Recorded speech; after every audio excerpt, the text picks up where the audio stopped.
Selamat petang kepada saudara dan juga rekan-rekan sekalian. Hari ini saya, Syamata Ksiwilayan Anak-Semester, akan membentangkan kajian kerja tugas saya, yaitu tajuk bagaimanakah kemahiran mengarang dapat membantu membina nilai kemanusiaan dalam kalangan murid, dan juga sebagai bakal guru bahasa Melayu, apakah peranan kita dalam membimbing murid menulis dengan empati, kesadaran sosial, dan juga suara kendiri yang bermakna. Baiklah, sebagai paksi perbincangan, saya mentingkatkan satu pernyataan tesis yang kukuh bahawa kemahiran mengarang sebenarnya melampaui sempadan uti target akademik itu pencapaian grade. Ia juga merupakan wahana kognitif, efektif, dan juga psikomotor yang berfungsi mencontohkan semula-mula dan menyemai nilai insani serta membentuk jati diri seorang murid. Sekarang kita akan beralih kepada isu pendidikan semasa yang ada di Malaysia. Isu yang pertama adalah krisis emosi dan juga kesihatan mental remaja. Tinjauan ini dapat dilihat melalui Tinjauan Kebangsaan Kesihatan dan Mobility, yaitu NHMS, yang melaporkan bahawa 1 daripada 4 remaja di Malaysia mengalami gejala kemurungan dan juga tekanan emosi. Isu kedua pula, keruntuhan nilai empati dan juga peningkatan gejala sosial, di mana data ini dapat diperolehi dari sistem sosial diri murid, itu SSDM, yang digunakan oleh setiap guru di Malaysia ini. Ini menunjukkan statistik case salah satu bully fizikal dan juga cyber di sekolah masih membimbangkan akibat hilangnya rasa insan dan keupayaan memahami perasaan orang lain.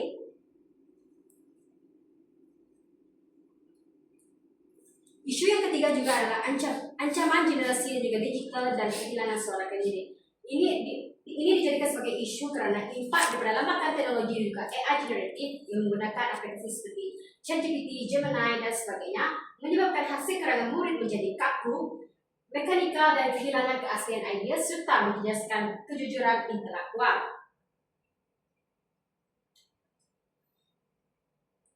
Baiklah, sekarang kita beralih kepada bagaimana mengarang membina empati dan juga keprihatinan sosial. Yang pertama, kita akan menggunakan nilai kejujuran disemai oleh teori humanistik oleh Charles Roger. Bukan Charles Roger, tapi kognitif John Piaget, yaitu nilai empati melalui teori dan psikologinya murid sekolah menengah berada pada tahap operasi koma yang membolehkan mereka berfikir secara abstrak dan juga logik.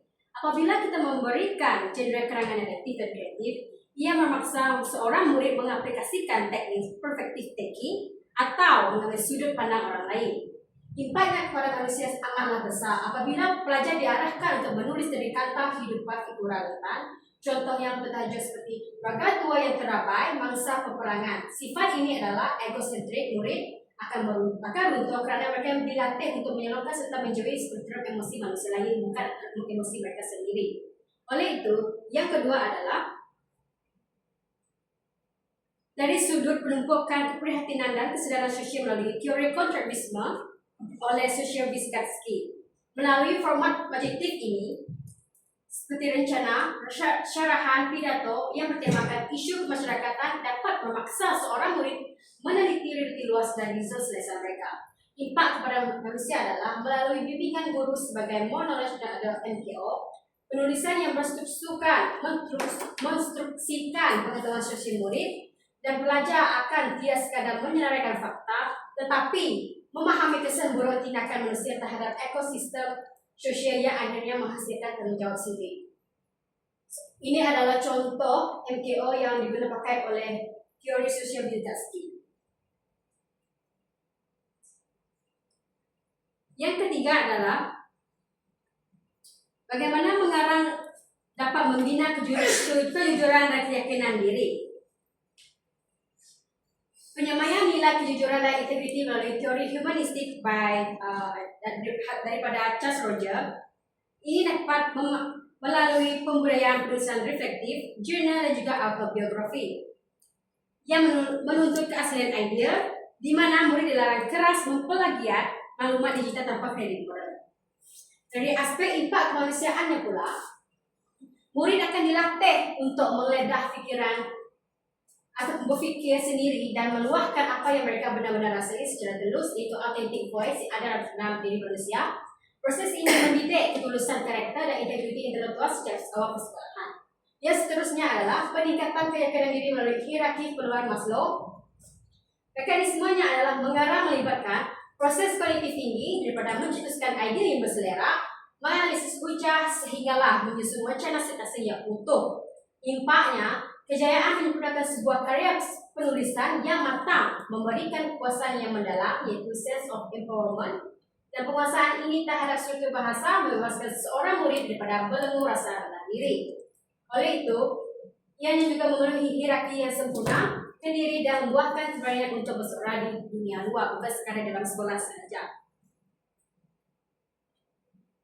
Baiklah, sekarang kita akan beralih kepada peranan guru bahasa Melayu sebagai pembimbing. Terdapat 3 peranan utama. Yang pertama adalah mereka bentuk bahan rangsangan beremosi. Strateginya adalah guru bertindak menolak tajuk karangan yang kaku, yaitu tajuk karangan yang tradisional. Contohnya, tajuk karangan tradisional seperti ini, kebaikan menjaga alam sekitar. Tetapi apabila guru bersifat dan berperanan sebagai bentuk bahan rangsangan beremosi, guru akan menukarkan tajuk yang tradisional kepada tajuk yang lebih kreatif dan reflektif kepada Anda merupakan sebatang sungai yang sedang nazak dan beracun. Tuliskan mimpi Anda sebagai manusia. Yang kedua adalah guru sebagai pengawas selia ruang selamat, yaitu guru bertanggung jawab menstrukturkan suasana kelas yang inklusif, penuh toleransi dan bebas daripada penghakiman moral yang kaku. Ini bertujuan untuk menjaminkan kerahasiaan luahan dan mempercayai toleransi agar suara kendiri mereka hasil berani menunjukkan tanpa sebarang ketakutan sosial. Di mana ini murid akan menganggap guru sebagai ruang selamat ataupun orang yang mereka percaya di dalam kelas. Yang ketiga adalah pentaksiran yang berjiwa, yaitu melampaui aspek mekanikal tata bahasa, di mana guru akan merombak amalan semakan konvensional yang hanya memburu kesalahan ejaan dengan pen merah. Tetapi guru haruslah menyuntik maklum balas efektif pada nota kaki karangan murid bagi memberi pengiktirafan kepada nilai pemikiran kemanusiaan mereka. Contohnya, cikgu sangat terkesan dan bangga dengan kematangan kamu membela nasib gelanangan dalam karangan ini. Bukan hanya sekadar jawaban kamu adalah salah, tetapi tiada penerangan kepada murid ataupun pelajar yang lain. Karena ini akan menyebabkan pelajar takut untuk membetulkan atau mencuba benda yang baru. Yang terakhir adalah Hala 7 Kurikulum 2027. Sinergi pendidikan berasaskan karakter ataupun literasi manusia. Hala 7 Kurikulum baharu Kementerian Pendidikan Malaysia secara eksplisitnya mengalihkan kiblat penilaian daripada orientasi peperiksaan semata-mata kepada pembentukan karakter dan penerapan nilai insan. Ini dapat dirujuk melalui bahagian pembangunan kurikulum yaitu yang terbaru ini. Yang kedua adalah penterjemahan mandat falsafah pendidikan kebangsaan, yaitu FPK. Kelas karangan bahasa Melayu yang bertelaskan kemanusiaan merupakan sebuah instrumen yang paling organik dalam melahirkan insan yang seimbang, bukan sahaja dari sudut intelek tetapi utuh daripada aspek rohani dan juga emosi yang lebih kita kenali sebagai diri. Baiklah, untuk penutupnya, tugas hakiki seorang guru bahasa Melayu bukan sekadar melahirkan robot-robot akademik yang pandai menghafal kosakata bombastik demi seperti CJ, tetapi membentuk manusia sejati yang tahu merasai kepedihan orang lain, menghormati moral perbezaan dan berani mendapatkan kemanusiaan. Sekian daripada saya, terima kasih.